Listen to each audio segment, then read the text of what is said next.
Welcome to the Bible Paladin, where we read the Bible and ask the big questions.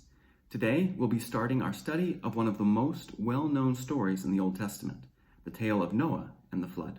Love that story. Noah and the ark. It is a great story, but how is it relevant today? As always, we'll start with a bit of historical commentary and then look at the text itself and discover what we can. A question that seems to come up a lot amongst both believers and non-believers is whether a flood such as the one in the story actually happened.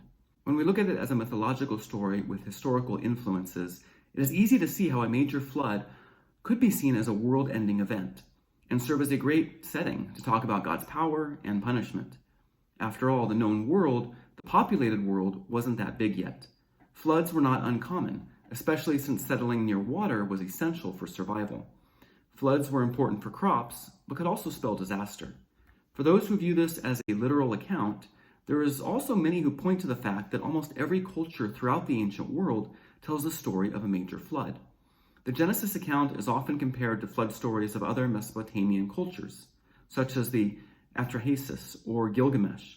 But there are many such accounts from all over the world. Is it because it's a great theme and makes for a great story, or is it grounded in fact? There are even some scientists today who believe that such a flood could have occurred during a period of intense climate change around 13,000 years ago, they call the Younger Dryas. Either way, we believe that the flood story that we will be looking at does indeed provide some truth about our relationship with God. Let's begin with Genesis chapter 6, verses 5 through 13, as it sets up the narrative. I pray that the Lord who inspired these words also inspires the reading of them today. When the Lord saw how great was man's wickedness on earth, and how no desire that his heart conceived was ever anything but evil, he regretted that he had made man on the earth, and his heart was grieved. So the Lord said, I will wipe out from the earth the men whom I have created, and not only the men, but also the beasts and the creeping things and the birds of the air, for I am sorry that I made them. But Noah found favor with the Lord. These are the descendants of Noah. Noah, a good man, and blameless in that age, for he walked with God, begot 3 sons, Shem, Ham, and Japheth. In the eyes of God, the earth was corrupt and full of lawlessness. When God saw how corrupt the earth had become, since all mortals led depraved lives on earth, he said to Noah, I have decided to put an end to all mortals on earth. The earth is full of lawlessness because of them, so I will destroy them and all life on earth. We see here that the sin of the first human beings was not an isolated event, and the people of the world seem to have gotten progressively worse. I've always found verse 5 a bit troubling. God regretting the creation of human beings seems not only harsh, but out of character for God. How can God, who is perfect and all-knowing, regret something that he has done? In one sense, the biblical authors are using human emotions to try and describe God's reaction to the wickedness of humanity, and the English words that we have for regret or sorrow don't fully capture that. We can also see that God mourns or grieves with humanity because they have not lived up to their potential. God feels with his creation. He embodies compassion, but also wants to bring humans back on track. To do so, he must allow sin to run its course, which will end in death. Humans have free will, but there are consequences for their actions. These passages also show the connection that man has with the rest of creation, as God says that he will destroy the animals as well. Of course, there is one man who still walks with God. He and his family will be saved because of his righteousness. Before we read the rest of this chapter and begin the next, we might take note of the dual authorship of the flood narrative. We have at least 2 stories that have been combined to create the whole. This will become evident as we continue reading, but it's not really unusual and shows us one of the ways in which the Bible was inspired. I like to think of the entire process as being inspired, with God's breath or spirit being present each time the story is retold. It is the living word. Imagine these stories being passed down orally over many generations. Some of the details are changed, but the basics of the story remain. Certain things may be highlighted for one family or tribe, while other things are emphasized in another. When they are finally written down, what is God revealing about himself and his people? The versions that remained must have contained truth, which is why both have been retained and remain canon in Scripture. Christians do the same thing with the Gospels. We have 4 versions of the life of Christ, each having their own flavor. So let us continue with chapter 6, verse 14 and following. Make yourself an ark of gopher wood. Put various compartments in it, and cover it inside and out with pitch. This is how you shall build it. The length of the ark shall be 300 cubits, its width 50 cubits, and its height 30 cubits. Make an opening for daylight in the ark, and finish the ark a cubit above it. Put an entrance in the side of the ark, which you shall make with bottom, second, and third decks. I, on my part, am about to bring the flood waters on the earth, to destroy everywhere all creatures in which there is the breath of life. Everything on earth shall perish. But with you I will establish my covenant. You and your sons, your wife, and your sons' wives shall go into the ark. Of all other living creatures, you shall bring 2 into the ark, 1 male and 1 female, that you may keep them alive with you.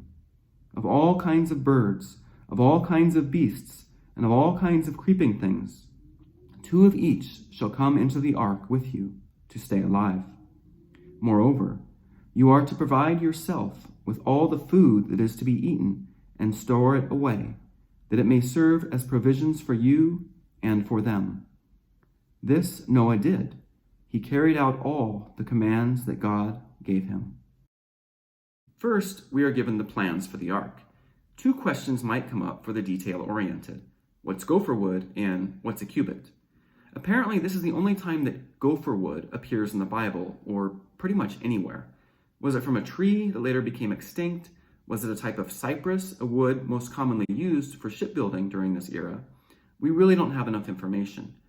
Another theory that I like is that it's not referring to the type of tree, but rather a description of processing the wood. In the Greek translation of the Old Testament, it is translated as squared wood or beams. So it would be like calling it lumber or 2x4s, or whatever the cubit version of a 2x4 would be. And speaking of cubits... Right. What's a cubit? We're not exactly sure, but it seems to be derived from measuring the length of one's arm from the elbow to the tip of the forefinger. There may have been a standard length at this time, or Noah could have just used his own forearm. Either way, Noah understood the instructions. So why am I taking time with these details, especially when I said details really aren't the point of the story? Well, I also said in one of the first episodes that if it's included in Scripture, there must be a reason. Is it just because, as any storyteller or movie maker knows, it's better to show and not tell? You want to paint a story with details, allowing your audience to get a good picture of what's going on. With the type of wood and measurements, we can see the scope of the project. No, I think it's more than that. First, Noah and his family were not a seafaring people. He would not know how to build a boat that needs to do what this ark is supposed to do. God needed to supply the blueprints.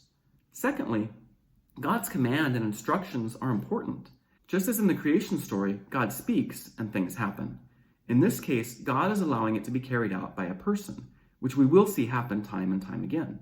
If we follow God's instructions, good things will happen.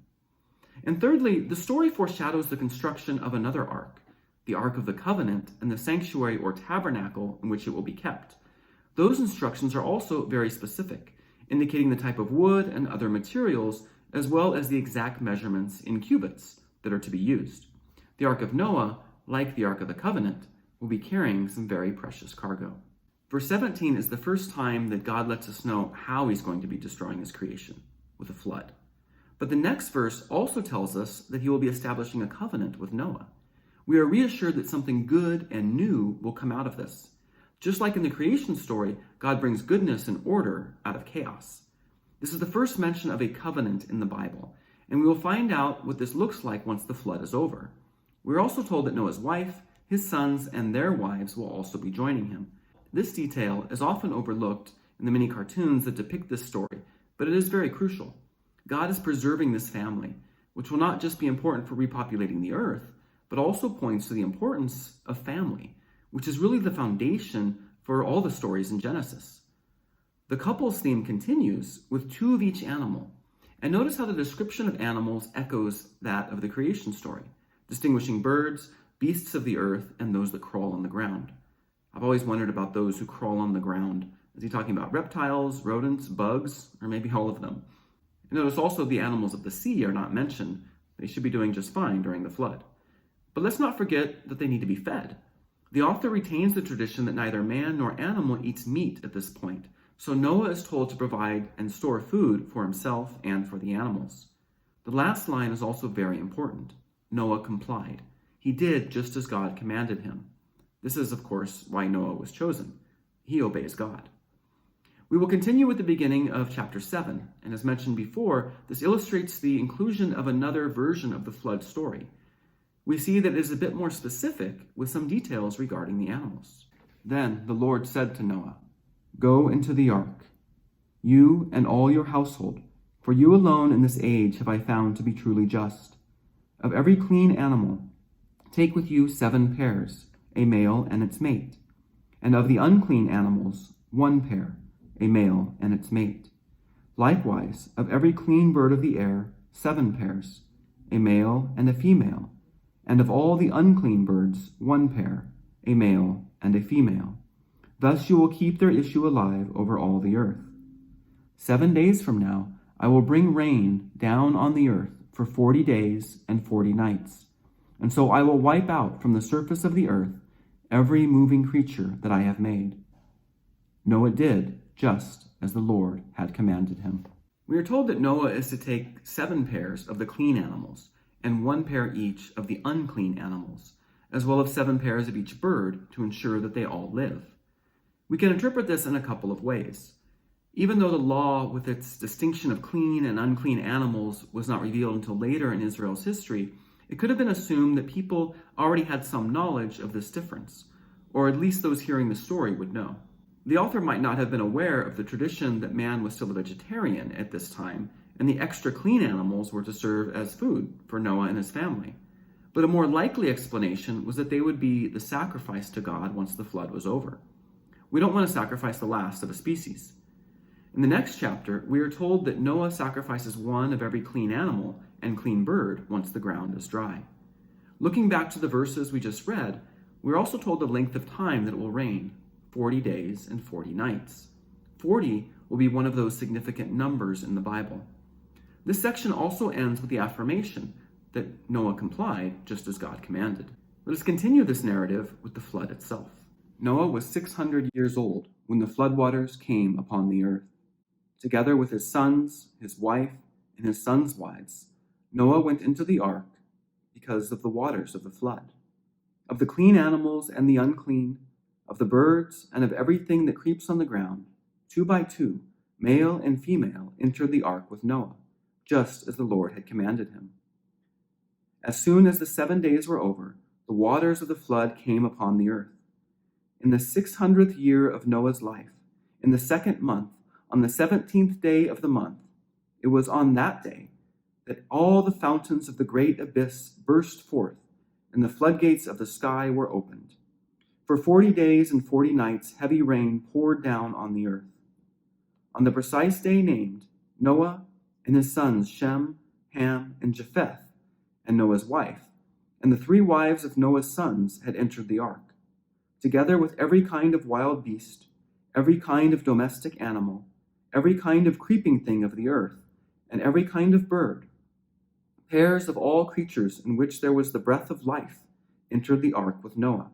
Those that entered were male and female, and of all species they came, as God had commanded Noah. Then the Lord shut him in.